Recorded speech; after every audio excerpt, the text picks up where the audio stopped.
Fact check सहाफती जिम्मेदारी। गुज़िश्ता दिनों एक सियासतदान के हवाले से फेक न्यूज ट्वीट करने पर निजी टीवी के एंकर हरमीत सिंह को इदारे से निकाल दिया गया। इससे कबल सियासतदान ने इस फेक न्यूज पर अदालती कार्रवाई या माफी का कहा तो एंकर ने ट्वीट डिलीट करके माफी मांग ली, लेकिन चैनल ने एक्शन ले लिया। बहुत से दोस्त इसे जुल्म करार दे रहे हैं। एक गलती पर मुलाजमत से बरतरफी पर दुख का इजहार किया जा रहा है।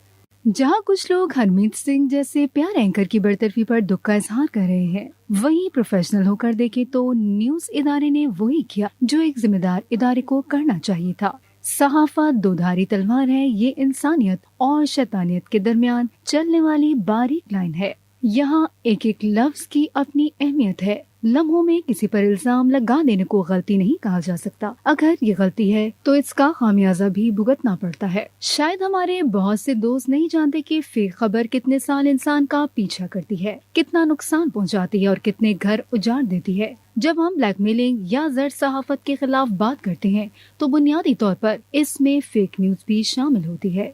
सहाफती असूल और तालीमी तकाज़ों की रोशनी में किसी शख्स से मिली इत्तला इस वक्त तक खबर नहीं होती जब तक इसे क्रॉस चेक न कर लिया जाए। कम से कम 2 से 3 मुख्तलिफ ज़राए से तस्दीक हो। अच्छा सहाफी ये भी चेक करता है कि इस इत्तला या खबर देने वाले का क्या मफाद है।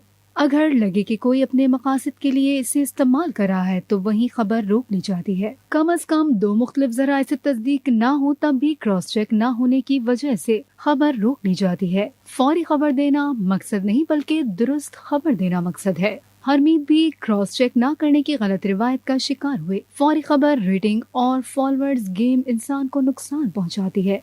सहाफत जिम्मेदाराना पेशा है। क्रॉस चेक न करने वाले बहुत से मशहूर लोग सहाफती मैदान से बाहर हो जाते हैं। गोया सहाफत जल्दबाजी से ज्यादा तहम्मुल से काम लेने का पेशा है।